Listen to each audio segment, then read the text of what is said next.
Astaghfirullahaladzim.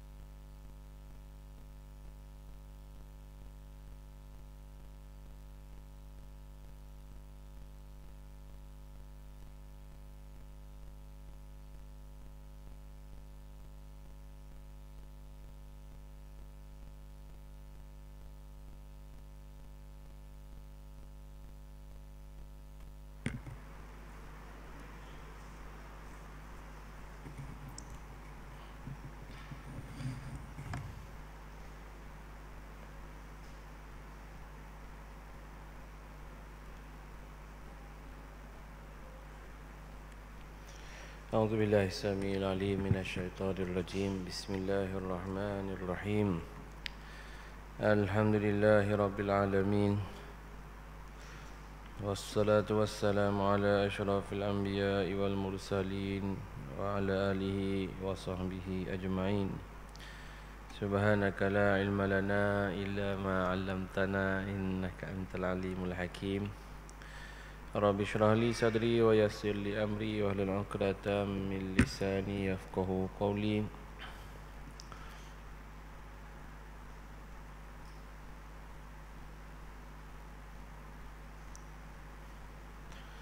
Nawayna ta'alluma wa ta'lim wa tadhakkura wa tadhkir wa naf'a wal intifa' wal ifadata wal istifadah والحث على التمسك بكتاب الله وسنة رسوله والدعاء إلى الهدى والدلالة على الخير ابتغاء وجه الله ومرضاته وقربه وثوابه اللهم أغننا بالعلم وزينا بالحلم وأكرمنا بالتقوى وجملنا بالعافية اللهم أخرجنا من ظلمات الوهم وأكرمنا بنور الفهم وافتح لنا بمعرفة العلم وحسن أخلاقنا بالحلم وسهل لنا أبواب فضلك وانشر علينا من خزائن رحمتك أما بعد السلام عليكم ورحمة الله وبركاته.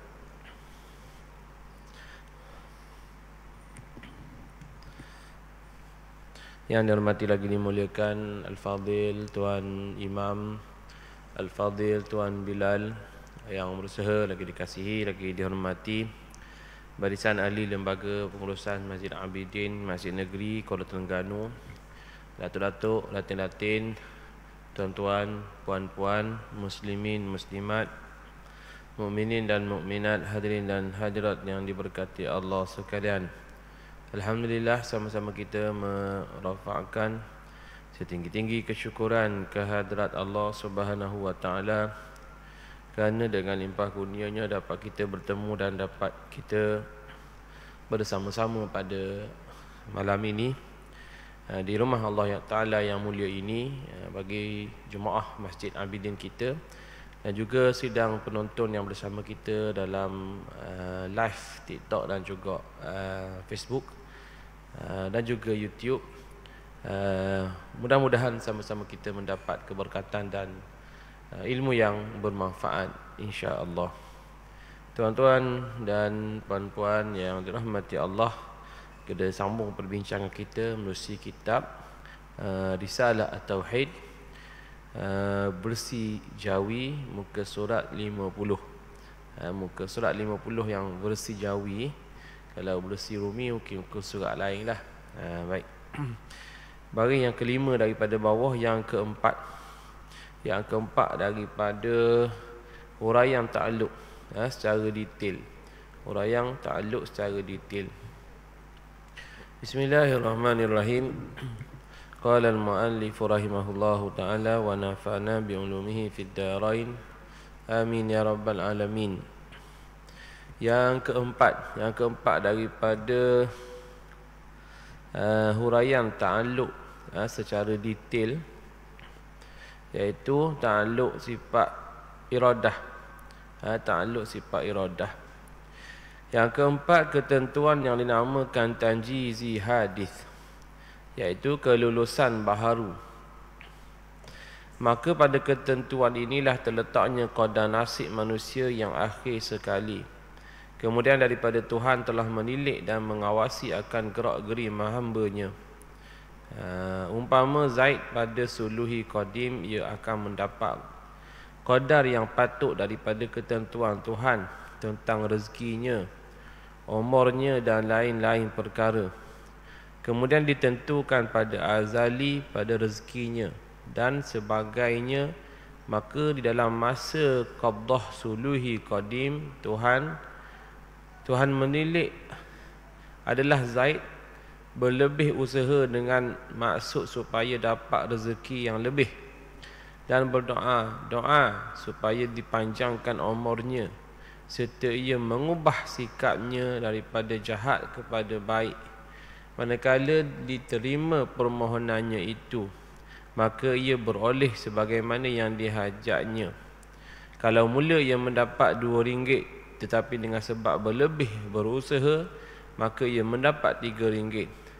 Dan umurnya mendapat tambah dan halnya telah berubah kepada baik, ialah dengan usaha dan kemahuannya. Sebaliknya, jika Tuhan berkehendak, boleh pula dikurangkan dari apa yang telah ditentukan. Muslimin dan mati Allah sekalian, ini berkenaan dengan iradah ketentuan Allah Subhanahu wa taala, iaitu apa yang telah ditakdirkan Allah Ta'ala ni telah ada sejak azali lagi. Tuhan dah tentukan segala perkara sejak azali lagi. Di sisi Allah Subhanahu wa taala, qada dan qadar segala makhluk, bukan manusia sajalah. Segala makhluk yang Allah Ta'ala ciptakan, termasuklah malaikat, termasuklah jin, iblis, termasuklah semut dan sebagainya. Semua telah ditentukan berdasarkan iradah Allah Subhanahu wa taala, kudrah dan iradah. Iradah ketentuan Allah Subhanahu wa taala, Tuhan nak dia berlaku. Baik, itu di sisi Allah Subhanahu wa taala. Ada qada yang mana dia ditulis. Qada dan qadar kita namakan sebagai takdir ni ditulis di Lauh Mahfuz. Jadi dua qada dan qadar manusia ni. Yang pertama di sisi Allah Taala, yang ni memang tak berubah, dan ni memang sejak azali lagi. Yang kedua tertulis di Lauh Mahfuz, di atas langit sana, di atas langit ketujuh ada satu tempat Lauh Mahfuz. Dan di situ ada kolam yang menulis segala takdir manusia. Segala takdir makhluk ditulis di situ. Maka takdir yang berada di Lauh Mahfuz ini, takdir ini boleh berubah. Takdir yang di sisi Allah tak berubah dah, sebab memang Tuhan tahu semua. Apa yang Tuhan nak, Tuhan tahu sejak azali lagi. Yang di Lauh Mahfuz ini boleh berubah. Sebab apa? Sebab Lauh Mahfuz sendiri ini pun dia adalah makhluk. Jadi suratan takdir di Lauh Mahfuz itu juga adalah makhluk. Ditulis oleh kolam yang juga adalah makhluk. Penulis dia malaikat yang juga adalah makhluk. Maka yang makhluk ini dia boleh berubah, sebab sifat makhluk ni boleh berubah. Maka takdir yang berubah ni ialah takdir yang berada di Lauh Mahfuz. Ingat takdir boleh berubah, tapi takdir di Lauh Mahfuz. Yang tidak berubah takdir di sisi Allah. Maknanya Tuhan tentukan bahawa orang ni baik. Tuhan tentu sejak bila, sejak azali di sisi Tuhan, Tuhan nak orang ni baik, mati dalam keadaan beriman. Maka tak akan berubah benda tu. Cumanya di Lauh Mahfuz ni dia boleh berubah. Contohnya ditulis dia mula-mula jahat. Kemudian Tuhan tentukan bahawa dia insaf. Kemudian dia bertaubat, Tuhan terima taubat dia dan dia mati dalam keadaan baik. Maka dia akan berlaku seperti mana yang Tuhan dah tentukan sejak azali. Dan di Lauh Mahfuz ni dia boleh berubah. Jadi apa yang berlaku di Lauh Mahfuz malaikat boleh baca. Tapi di sisi Allah Ta'ala, hanya Allah Ta'ala je yang tahu. Sebab hak tu kehendak dia. Faham tak? Hak tulis tu tulis lah. Benda tu boleh berubah. Ada yang boleh berubah ataupun tak boleh berubah. Contoh kalau di sini beri contoh, Zaid ni kalau ikut umur dia yang ditulis di Lauh Mahfuz ialah berapa? Ialah umur dia 60 tahun. umur dia 60 tahun mati dia pada umur 60 tahun. Tetapi Zaid ni dia penuh berdoa di malam nisfu Syaban. Ketika itu doa dia mustajab dan Tuhan terima. Maka dirombak catatan 60 tahun jadi umur dia 80 tahun. Boleh ke tak? Boleh, sebab Nabi sabda doa boleh mengubah takdir. Takdir di mana? Takdir di Lauh Mahfuz, bukan di sisi Allah Ta'ala. Allah Ta'ala dah tahu dah bahawa akan tulis 60 di Lauh Mahfuz. Allah Ta'ala tahu bahawa Zaid ini akan doa. Allah Ta'ala tahu bahawa Allah Ta'ala akan perkenankan doa. Allah Ta'ala tahu bahawa last sekali Zaid akan meninggal pada umur 80. Allah Ta'ala tahu juga bahawa takdir yang tertulis di Lauh Mahfuz pun akan berubah seperti mana yang dia doakan. Hak tu di sisi Allah Ta'ala tak berubah. Tuhan tahu semua perkara. Kalau yang mengubah takdir yang disebut dalam hadis tersebut di Lauh Mahfuz. Faham tak? Dia ada perkara yang boleh mengubah takdir. Contohnya mengeratkan silaturahim, menghubungkan silaturahim. Nabi kata silaturahim boleh mengubah takdir, boleh menambahkan umur, boleh menambahkan rezeki. Tambah kat mana? Di Lauh Mahfuz insya-Allah. Okey, banyak bersedekah boleh menambah umur, memanjangkan umur, menambah rezeki. Boleh di Lauh Mahfuz. Okey, doa boleh menolak bala. Bala yang diletakkan boleh ditolak, yang mana bala tu tercatat di Lauh Mahfuz dah. Dia doa maka tertolaklah bala. Tak kena doa, tak kena bala ke dia. Sebab dengan doa tersebut. Yang mana ketetapan bala tersebut dah ada di Lauh Mahfuz, tapi sebab dia berdoa di padang catatan tu diganti dengan catatan yang baru, berubah takdir. Jadi takdir boleh ubah tak? Boleh. Rezeki secupok boleh menjadi sekantang. Kalau petua Melayu ni rezeki secupok tak boleh jadi segantang kan?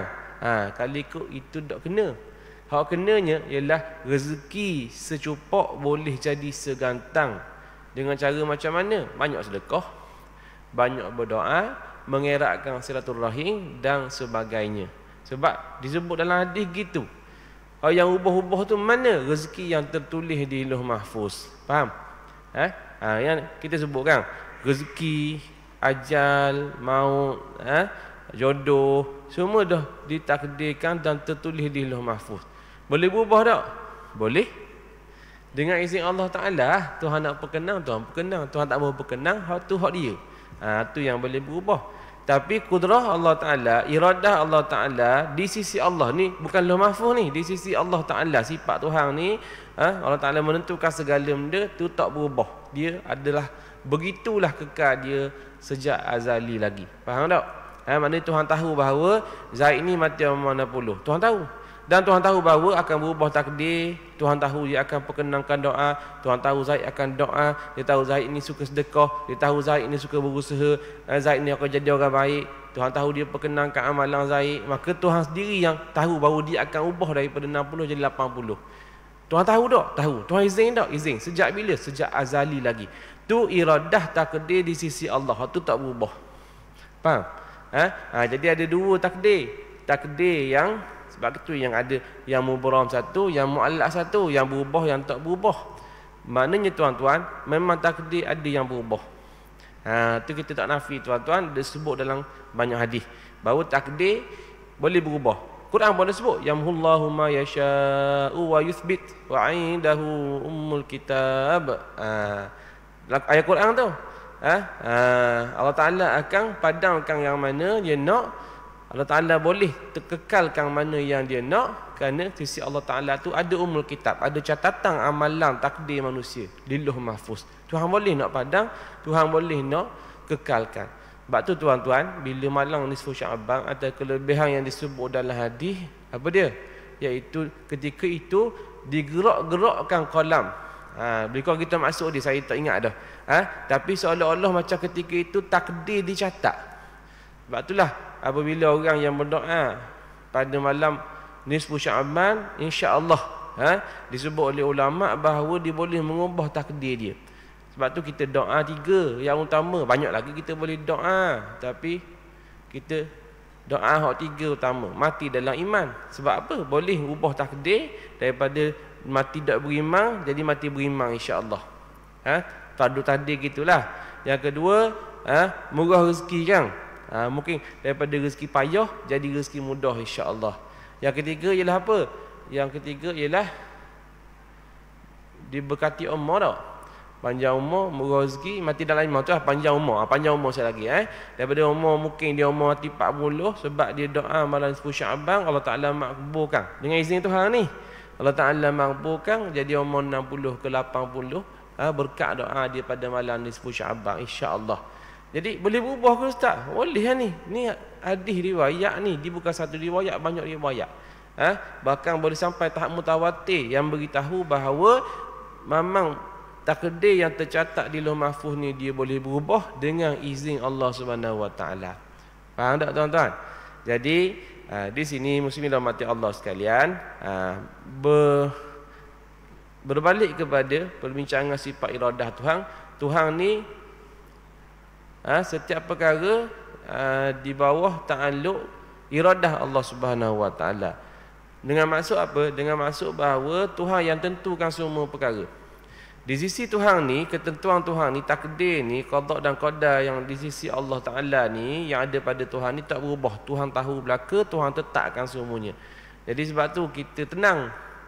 Contoh mari musibah contohnya, kita kata tak apalah, Tuhan tentu gitu dah. Mari nikmat, alhamdulillah, syukur kita sebab Tuhan tentu gitu dah. Apa yang kita tak ambuh berlaku, apalah Tuhan tentu gitu dah. Apa yang kita nak berlaku, alhamdulillah, syukur kita sebab Tuhan tentu dah. Tu kelebihan orang beriman. Bila mari ujian kita sabar, bila mari nikmat kita syukur. Semua kembali kepada Allah. Sebab apa? Semua ketentuan dia. Time boleh nikmat, mu rasa bahawa mu tu bagus. Contohnya, bila mari musibah mu tak boleh terima. Mu nak marah ke takdir. Bila mari nikmat, contoh boleh bonus berapa? Kata dia Selangor, dia isytihar 2 bulan gaji, 2 bulan setengah gaji kan. Rezeki lah tu. Time boleh nikmat, syukurlah dengan takdir Tuhan. Oh, dah ni Tuhan tentu dah ni rezeki sungguh saya. Negeri lain tak boleh gitu contohnya. Rezeki lah. Tu rezeki tuan-tuan, tu takdir Allah. Andai kata contoh mari musibah tak boleh bonus ke, gaji kena potong ke benda, ni lah Tuhan tentu gini. Jadi marah ke Tuhan pula. Time boleh nikmat, mu tak syukur. Time boleh musibah, mu salah ke Tuhan. Ni bahaya ni imam. Tuan-tuan, mari ujian, sabar. Mari nikmat, syukur. Itu orang beriman. Ketika ini, iman kita diuji.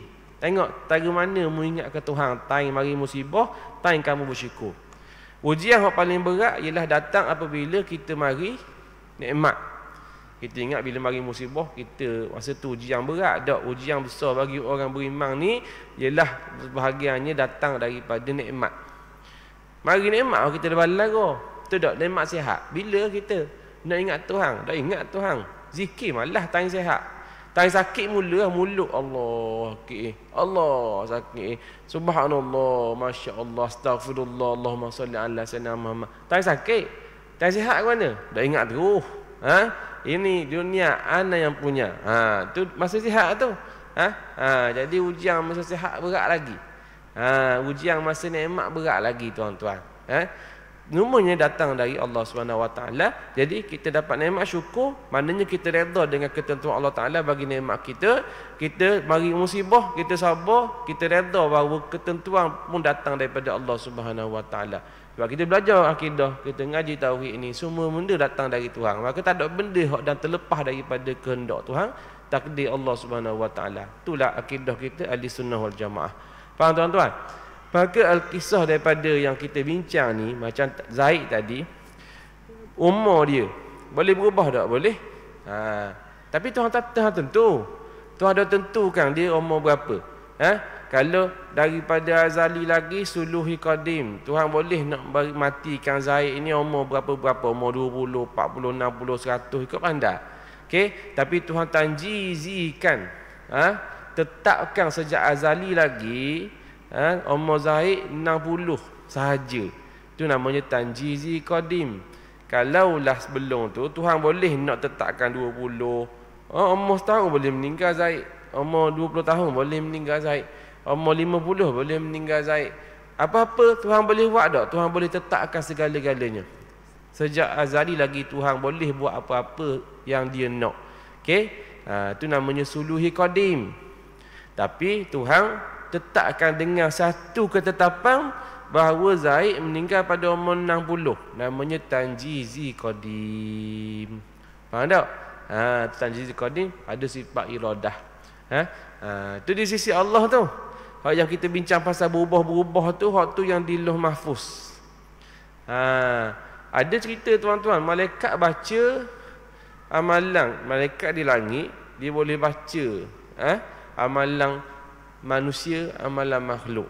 Dia tengok kali ikut orang ni mati dah tapi masa pergi tu boleh-boleh ada hidup. Dia baca ada seorang wali tu, malaikat mari jumpa dia pelik. Sedangkan dia ni wali, orang yang kuat ibadat, orang yang ikhlas, orang yang dekat dengan Tuhan. Tapi ditulis di Lauh Mahfuz dia adalah ahli neraka. Ada cerita tuan-tuan. Dia adalah ahli neraka. Jadi malaikat pun pelik. Jangan tanya kita buat apa kita tak pelik. Memang kita pelik lah. Malaikat lagi pelik. Malaikat lah. Kita lagi pelik. Malaikat pun pelik. Kalau malaikat pelik, kita lagilah pelik. Malaikat tengok, kalau ikut dengan performance lah. Performance patutnya ahli syurga dekat dengan Tuhan, wali Allah, bukan orang sembarangan, tak pernah buat maksiat. Tengok ahli neraka. Maka malaikat tak puas hati, pergi tanya sendiri tuan tubuh. Turun ke bumi tanya, wahai syekh, nak tanya mu satu hal. Maknanya wali hebat tak hebat sampai malaikat datang ngadak dia dan dia boleh tengok malaikat. Bila tengok malaikat tak kejut pun. Sebab orang yang akidah dia kuat ni, dia yakin bahawa apa yang berlaku tu ketentuan Allah Ta'ala, Tuhan boleh buat apa saja. Mari malaikat mengaku diri malaikat, tak kisah. Satu hal. Yang kedua, malaikat khabar aku nak adem, dia nak khabar kamu ni Syekh. Syekh khabar ikut anda. Ya dah. Kalau ikut daripada senara yang ada di Lauh Mahfuz ni, mu ni ahli neraka ni. Mu ni ahli neraka ni. Maka Syekh tu dah kejut sikit. Gitulah. Ahli neraka. Tak apa lah. Jawapan Syekh tu, reaksi Syekh tu, malaikat lagi kejut. Sedangkan dia ni ahli neraka, kejut dah. Tak pandang dengan performa dia, amalan dia. Bila royak depan mata, ahli neraka pula tak ada respon. Macam, tak kisah masuk neraka. Malaikat tanya semula, Tuan Syekh, apa dah kejut langsung? Apa dah kejut langsung? Tak ada lah kaget ke, nangis ke, sedih ke benda. Kata Syekh, ni Tok Ali ni. Aku ni beramal dengan Tuhan ni bukan nak masuk neraka, bukan nak masuk syurga dan bukan takut ke neraka. Tu atas Tuhan nak win benda. Sebab tahu ketentuan tu pada akidah kuat. Iman dia kuat. Ikut Tuhan lah nak masuk benda pun. Kerja aku ni hamba, kerja aku ibadat, aku beramal je lah. Itulah tugas aku. Tuhan nak tahu aku mana pun ikut pandai lah. Sebab tu dia tak respon. Maknanya dia tak ada kesah neraka ke syurga. Malaikat faham lah jenis orang tinggi amalan gini, orang tinggi iman gini, tak kisah, biarlah Tuhan nak masuk neraka ku, hak dia, bukan hak aku. Tuhan nak letak aku dalam syurga pun, itu hak dia, bukan hak aku. Hak aku ialah sebagai hamba tunaikan apa yang disuruh oleh Tuhan, oleh Tuhan, oleh Allah Ta'ala. Maka malaikat naik atas tu, tengok semula catatan amalan, tukar dah tukar dah. Jadi ahli syurga. Tengok tukar dah. Sekejap je tukar. Nampak tuan-tuan? Boleh percaya tak? Boleh. Sebagai akidah ke? Bukan sebagai akidah lah cerita ni. Siapa nak percaya tak mau percaya sudah. Cuma nak khabar di sini ada yang kita mention di sini, nak khabar syahidnya ialah di Lauh Mahfuz tu ada kemungkinan boleh berubah. Jangan tengok ahli syurga lah dia. Turun semula khabar mu ni adalah tukar dah jadi ahli syurga pula. Dia dengar tak kisah. Sebab apa? Dia pegang itu hak Tuhan, itu ketentuan Tuhan, bukan hak dia. Maka di sini dia ada dah tahu dah pasal suluhi qadim, pasal tanjizi qadim. Jadi diserah Tuhan lah segala takdir. Orang macam ni hidup dia tenang. Kenapa? Kerana ulama sebut orang yang tenang ni hati dia redha dengan ketentuan Tuhan. Apa berlaku pun hak Tuhan, biarlah apa nak fikir. Kerja Tuhan kan kerja kita. Kita ikhtiar je, kita usaha je. Apa yang Tuhan nak bagi, Tuhan bagilah. Yang penting kita sebagai hamba tunaikan hak hamba. Tinggi imam tu tuan-tuan. Baik. Itu ceritalah. Cerita dia ada lagi, tapi saya nak berhenti situ. Nak tunjukkan daripada cerita tu bahawa di Lauh Mahfuz tu dia boleh berubah. Tu takdir yang boleh berubah. Bukan semua perkara berubah, tak ada perkara-perkara, certain perkara lah boleh berubah. Itu pun dengan izin Allah Taala. Jadi tak salah lah untuk kita doa. Contoh kita tengok di Palestin contohnya, bertubi-tubi serangan. Bertubi-tubi serangan kepada orang Yahudi kepada orang Palestin, bertubi-tubi. Kalau kita fikir logiknya, memang tak ada harapan nak menang dah. Doa lah. Nampak tak ada harapan menang? Itulah kuasa doa, senjata doa. Mana tahu tiba-tiba datang pertolongan Allah, datang tentera malaikat, ataupun mungkin orang Yahudi terkalah dengan sendiri, ataupun kalah, orang panggil menang dalam kalah. Kita tak tahu, hak Tuhan belaka. Jadi kita, tugas kita, ikhtiar kita, usaha kita ialah doa bagi kemenangan kepada orang Islam. Guana-guana tu surah Tuhan. Kita bila kita doa, kita seolah-olah rangka pula kemenangan untuk orang Islam. Apa ada maksud dia benda? Contohlah kita doa, ya Allah berilah mujahidin contohnya Palestin menang lawan Israel. Lepas tu kita mikir mungkinlah ya Allah, Allah Ta'ala akan atau tentera malaikat ke benda, Allah Ta'ala bagi bantuan daripada luar ke, mungkinlah kereta kebal Yahudi tak jadi beroperasi ke, ataupun mungkinlah orang Yahudi keracunan makanan ke, ataupun mungkinlah tentera dia pakat melontok tambah perang ke benda. Tak payah sibuk-sibuk benda tu lah. Waktu bukan tugas kita. Ni duk sibuk, orang panggil takwil macam-macam. Ginilah, mungkin Tuhan akan atau burung ababil lah, macam-macam lah. Mungkin Tuhan akan turunkan malaikat lah, mungkin Tuhan akan jadikan apa nama tentera Palestin ni kebal lah. Duk fikir tu lah. Jadi masa dia habis kepikir strategi macam dia pula Tuhan. Hak tu yang jadi serabut. Serabut apa? Sebab dia nak bertindak macam Tuhan. Jawab dia, kita doa lah apa-apa yang berlaku tu kita serah Tuhan lah. Tuhan nak bagi kita doa kemenangan, doa pertolongan kepada mujahidin orang muslimin di sana.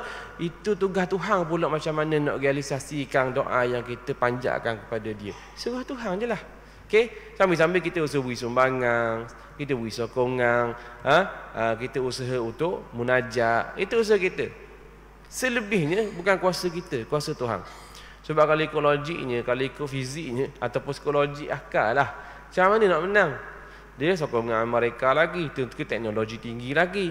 Kemudian di Palestin pula dalam kurungan, orang luar tak boleh masuk, tentera dalam tu tak boleh nak keluar. Macam mana? Bekalan makanan pun tak boleh, macam mana bekalan senjata nak masuk? Contohnya lah. Tapi jangan bimbang, kita bukan tugas mikir guna tu, nak sesar. Waktu tugas mujahidin lah. Dan yang paling penting itu tugas Allah Ta'ala nak bantu macam mana. Kita doa, itu senjata silahul mu'min, senjata orang beriman. Nampak banyak takwil lah.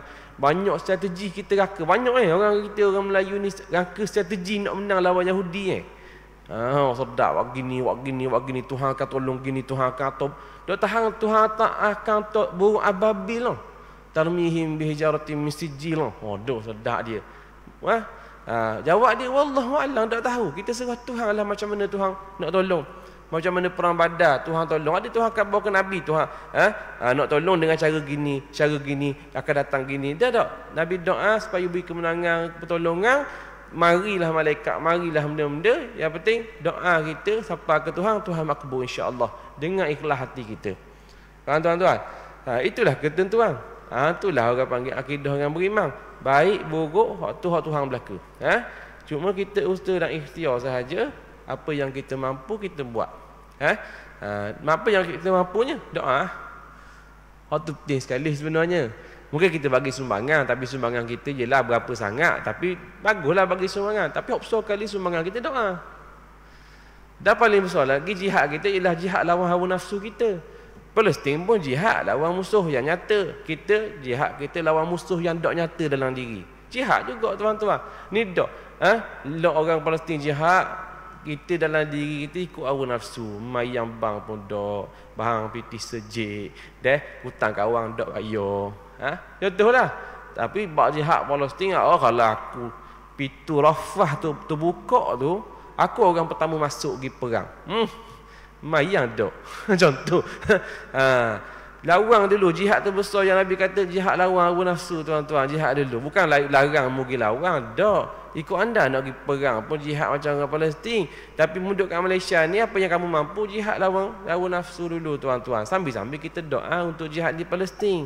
Faham tuan-tuan Jadi muslimin rahmati Allah sekalian, itulah ketentuan Allah Taala. Maka doa boleh mengubah takdir, amalan kebaikan boleh mengubah takdir, sedekah boleh mengubah takdir, menyambung silaturahim boleh mengubah takdir dan lain-lain lah, insya-Allah. Jadi jangan bimbang. Kalau kita rasa rezeki kita susah, doalah insya-Allah murah rezeki. Rasa macam umur kita dak panjang dah, ada banyak penyakit, doalah insya-Allah mudah-mudahan Allah Taala panjangkan umur, buang penyakit-penyakit yang ada insya-Allah. Kalau rasa macam jodoh susah, doalah insya-Allah. Mudah-mudahan akan ada rezeki, ada jodoh. Hari ni banyak berwah kan, sebab tarikh mahal hari ni, sebelah-sebelah. Okey, tarikh sebelah-sebelah. Comel banyak pergi berwah hari ni. Hari ni letih ke berwah je. Tu lewat mari main garik ni tau. Jalan jeng ni, siapa rumah lewat ni, mari sini pula jeng pula masuk bandar. Tapi nak ceritanya, ada kita pergi tadi, ada anak dara umur 40 lebih baru nikah. Bermakna doa dia selama ni, lama dah dia doa, mak ayah dia doa untuk biarlah dia ada jodoh. Sampai tahap kalau kita, mungkin kalau umur 30 tu putus asa malah doa ikut Allah sabut dah mikir ambuh biar. Tapi Tuhan tunaikan juga akhirat dia umur 40. Mak dara kita kok dah. Umur 40 baru nikah rupanya. Ada jodoh dia. Cuma Tuhan tak perkenankan masa muda-muda. Adalah sebab dia, adalah hikmah yang Tuhan nak susung. Tapi lah sekali rupanya lah doa hak selama ni, rupa-rupanya hari ni tu makbul. Jumpa pula orang baik. Orang stable kewangan dah, orang tu orang yang baik, orang tu orang dok marah orang tu jenis caring, orang tu jenis jaga, orang tu ada rumah, ada kereta, ada banyak-banyak harta dah. Jadi nikah dalam keadaan relax dah. Dok balah, dok cerah, dok benda contohnya. Nak khabar itulah ketentuan Allah Taala. Maka sepanjang tempoh kita boleh bayang, mana daripada umur 20 tu doa biarlah jumpa jodoh. Umur 20 dok mari kok. Umur 30 dok mari kok. Umur 40 dok mari kok. Lebih 40 barulah nikah ada rezeki. Mari pula tanpa disangka-sangka, min haitsu la yahtasib. Tanpa disangka-sangka mari. Rupanya kenang balik doa dulu-dulu tu makbul hari ni. Itulah ketentuan Allah Taala. Dah kan masa ni baru nak reda. Dah 20 tahun lepas dah kan dak reda dengan takdir. Reda juga. Jadi redahlah apa yang Tuhan tentukan, kita doa ajalah. Macam Palestin. Bukan kita doa sekarang ni nak menang esok. Doa hari ni, aku doa dah hari ni rasa esok menang dah pemimpin Palestin ataupun pejuang Palestin. Belum tentu, waktu kuasa Tuhan. Tapi yang kita pasti insya-Allah doa kita adalah kelebihan tu insya-Allah. Adalah hikmah, jangan bimbang. Ni doa hari ni ingat esok makbul doa kalah Yahudi. Tak semudah tu. Tuhan tentukan takdir bukan ikut kita, ikut dia. Ni kita kok sibuk nak susung. Kalau ikut aku doa dah marang. Apa dok menang-menang lagi? Banyak dah aku doa kalau ikut. Sabar. Tugas kita bukan tentukan benda yang kita nak. Tuhan kita ialah panjatkan supaya Allah Taala makbulkan doa kita. Itulah usaha kita, ikhtiar kita tuan. Jangan lebih daripada tu. Stres lagi. Kerja Tuhan bukan kerja kita. Baik, muslimin rahmati Allah sekalian. Maka di dalam ketentuan inilah Tuhan telah mematutkan seorang hamba semenjak dari mula-mula ditiupkan roh ke dalam jasadnya, pada tentang umurnya, rezekinya dan segala-galanya. Okey, jadi ketentuan inilah Tuhan tak ada. Maknanya bila dia roh tiup dalam jasad ni, masa tu Tuhan dah tentukan umur dia, jodoh dia, ajal maut dia, baik ke buruk ke. Adakah masa tu baru takdir dia disusung? Dah sebelum tu tak ada ketentuan lagi ke? Tak, sejak azali dah tentu dah. Dan yang kata dalam hadis tu, bila roh ditiup ke dalam jasad baby dalam perut, janin dalam perut, masa tu baru ditetapkan ajal maut, tempat dia kembali di mana, jodoh dia di mana. Tu hak mana pula? Hak tu yang di Lauh Mahfuz. Dicatatkan, okey lahir dari baby ni, masuk dah ruh ni, okey baby ni akan jadi sekian. Baby ni akan dapat rezeki sekian. Baby ni akan kahwin dengan sekian. Itu ditulis di Lauh Mahfuz. Tapi kalau ikut ketentuan takdir dia, qada dan qadar dia, bukan masa dalam perut, tak. No, sejak azali lagi. Tu dipanggil tanjizi qadim. Sejak azali lagi Tuhan dah tentukan segala perkara yang takdir yang ada pada budak yang dalam perut mak tu. Faham tak? Itu ialah iradah Allah. Yang mana sejak azali lagi. Takdir yang Tuhan tentukan sejak azali. Faham tuan-tuan baik. Muslimin rahmati Allah sekalian.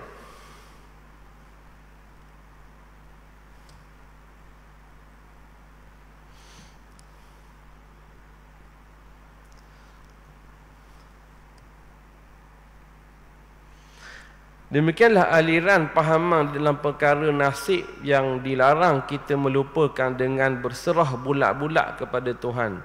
Dan diperintah kita sekalian berdoa untuk memperoleh nasib itu. Walhasil, hendaklah disertakan dengan bermohon dan bertawakal kepada Tuhan. Jadi aliran kita ni, aliran ahli sunnah wal jamaah ni Asy'ariyah dan juga Maturidiyah kita ni tuan-tuan, kita ada usaha dan kita ada ikhtiar. Itu tak nak nafi tuan-tuan. Kita yakin segala perkara dah ketentuan Tuhan dah. Segala perkara memang Tuhan dah tetapkan. Itu kita yakin. Tapi itu tidak menafikan kita tak boleh nak berusaha, tak boleh nak ikhtiar. Sebab apa? Sebab diceritakan syurga, diceritakan neraka, ada sebab dia. Maka dimasukkan orang yang beriman dalam syurga dengan ikhtiar dan usaha yang dia buat. Dimasukkan orang kafir dalam neraka, na'udzubillahi min dzalik, dengan sebab usaha buruk yang dia buat. Jadi laha ma kasabat wa 'alaiha maktasabat. Usaha baik dapatlah ganjaran baik, usaha yang tak baik dapatlah ganjaran balasan yang tidak baik. Okey, jadi masuk syurga usaha. Okey, apa dak semayang? Dak berusaha semayang. Okey, kita boleh kata gini, mu ni kat dunia ni dak semayang apa? Dah Allah Taala tentukan aku dak semayang, dah akan tak akan terima alasan gitu. Okey, apa dak semayang kat dunia? Tak, aku tak berusaha nak semayang. Usaha tu yang pada pihak manusia, ikhtiar pada pihak manusia. Tak boleh nak kata guana boleh masuk syurga. Guana kamu ni masuk neraka Tuhan buat aku curi. Tuhan tentukan aku ni zina, waliyazubillah. Tuhan tentukan aku gini. Boleh ayat gitu? Tak terima. Depan Tuhan nak jawab gitu. Jangan boleh terima. Okey. Dia akan jawab benda. Aku dak usaha nak semayang.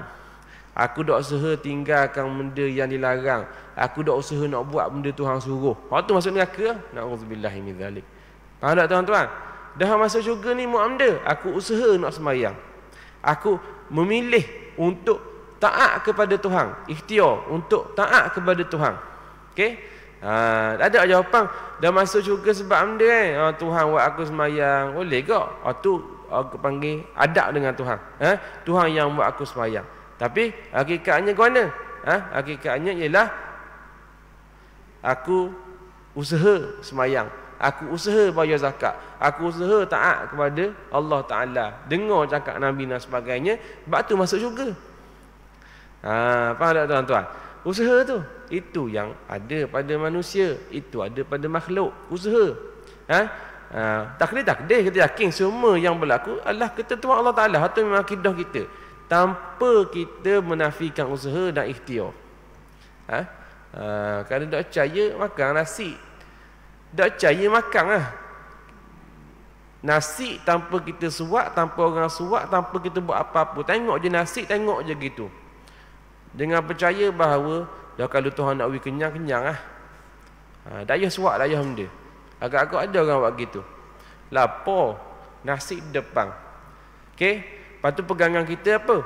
Kalau Tuhan nak beri kenyang, Tuhan beri kenyang je. Kalau Tuhan nak beri nasi tu masuk mulut, Tuhan buat masuk mulut je. Tangan tak gerak, tangan tak ambuh. Tak suruh pun orang suat, tak uya orang suat. Okey, tangan tak gerak saja, tangan gerak lambung. Malah nak gerak, tambah gerak. Sebab nak lepas ke takdir. Biarlah Tuhan dah tentu aku kenyang lah. Tuhan nak aku lapar-lapar lah. Agak-agak mana? Mati situ lah dia. Mati situ lah. Orang yang cakap gini, yang cakap tak ada usaha, tak ada ikhtiar, padahal dia pun berusaha bercakap. Faham tak? Dia setengah Dr. Jabariyah kan, golongan Jabariyah, dia kata tak perlu usaha, tak perlu nak ikhtiar sebab semua ketentuan Tuhan dah. Dia kabur gitu, dia pun berusaha cakap. Kalau dia pegang gitu, patutnya dia tak cakap dah, dia tak suruh dah orang pegang pegangan dia. Sebab tu pun dalam bentuk usaha dah, usaha nak kabur orang, usaha nak menyebarkan fahaman, usaha nak memesongkan masyarakat. Tu pun usaha. Tapi dia kata tak perlu usaha. Kan pelik tu kan, dia panggil kontra. Dia cakap lain, dia buat lain. Orang duk percaya juga tak ada usaha lah makhluk ni, tak perlu ikhtiar dan sebagainya. Dia pun usaha. Hak tu kata tak ada usaha tu, Jabariyah tu, dia pun usaha.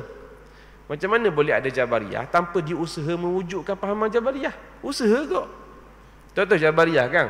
Jabariyah dia kata tak ada usaha, tak ada ikhtiar. Yang apa yang berlaku ni, kehidupan kita ni tuan-tuan, benda berlaku dengan ketentuan Allah Ta'ala yang memang macam seolah-olah bulu yang dia tiup angin. Kalau tiup belah kanan-kanan lah, kiri-kiri lah, tak ada usaha, tak ada ikhtiar, mana serah-serah sungguh. Tu panggil Jabariyah. Faham tak? Dia kata tak ada usaha, tak ada ikhtiar. Dia sendiri pun berusaha menyebarkan fahaman dia. Dia sendiri pun berusaha nak ceramah. Dia pun berusaha nak reka. Dia pun berusaha nak khabar orang. Dia pun berusaha untuk berkata-kata. Dia pun berusaha untuk membentuk kumpulan. Dia pun berusaha. Dia pun usaha. Dalam keadaan dia pun tak, dia pun apa? Dia pun tidak mengatakan tak perlu usaha. Macam gini lah tuan-tuan. Okey. Saya jual air ni. Okey, saya jual air ni. Siapa nak beli air ni? Okey. Antara khasiat air ni ialah dia antara khasiat siapa minum air dia ni, air ni boleh menyebabkan dia jadi kaya raya murah rezeki. Okey. Apa sebab saya jual? Sebab saya tak cukup pitih. Faham tak? Saya nak jual air ni, siapa-siapa yang minum air ni, memiliki air ni, dia akan jadi kaya raya, harta dia akan berlambak-lambak. Siapa kaya raya dia? Siapa yang ada memiliki, menyimpang ataupun minum air ni. Jadi orang tanya, "Dak apa ustaz jual?" Saya dak cukup pitih nak makan nasi. Saya terpaksa jual. Gua nak agak-agak orang beli tak? Agak-agak beli tak? Mu kata khasiat dia ni gini, kalau kaya raya, tak nanti orang beli, mu tu dulu kaya. Ni mu jual sebab mu dak cukup pitih. Maknanya mu tu miskin, mu boleh jamin air ni kaya. Kan tak munasabah ada orang nak percaya. Faham tak tuan-tuan? Ke tak faham? Saya beri contoh. Adakah orang percaya nak beli air ni? Saya jual air ni RM3,000 contohnya. Siapa yang minum air ni, siapa yang ada air ni, confirm. Siapa ke mati dia kaya, duit melepas ruah. Saya jual ni RM3,000 sebab saya tak ada pitih nak bayar hutang. Tak ada pitih nak makan nasi. Ada orang percaya ke saya? Tak ada. Mu kata air ni boleh bagi, tapi pada yang sama, mu pun tak dapat kelebihan daripada air ni. Macam mana mu boleh jamin orang lain dapat kelebihan daripada air ni? Faham tak maksud? Begitu juga dengan golongan Jabariyah. Dia kata tak perlu usaha, tak perlu ikhtiar, serah bulat-bulat ke Tuhan. Sedangkan dia pun berusaha sembah fahaman, bina kumpulan, bercakap-cakap, berusaha berkata, berusaha ceramah, berusaha ngajar, berusaha tarik orang. Tu pun usaha. Dalam keadaan dia pun kata usaha tak perlu usaha. Kan kontradik. Tak kontradik. Cakap tak serupa bikin. Depan-depan tu dapat dah. Maka tuan-tuan mati Allah sekalian, memang semua perkara yakin. Ini ahli sunnah wal jamaah mengatakan datang dari Tuhan, ketentuan Tuhan. Tapi tak kita ada usaha dan ikhtiar. Okay, cukup setakat tu. Wallahu ta'ala a'la wa a'lam. Mudah-mudahan sama-sama dapat manfaat dan keberkatan dan dijaga akidah kita semua insya-Allah dengan akidah ahli sunnah wal jamaah insya-Allah. Wallahu ta'ala a'la wa a'lam. Bismillahirrahmanirrahim. Allahumma anfa'na bima 'allamtana wa 'allimna bima yanfa'una. Rabbana zidna ilma warzuqna fahma. Rabbana atina fid dunya hasanah fil akhirati hasanah wa qina azabannar. Sallallahu alaihi wasallam Muhammad wa ala alihi washabbihi wasallam. Alhamdulillahirabbil alamin. Aku qouli hadza wa astaghfirullahal azim li wa lakum. Wassalamualaikum warahmatullahi wabarakatuh. Allahu akbar.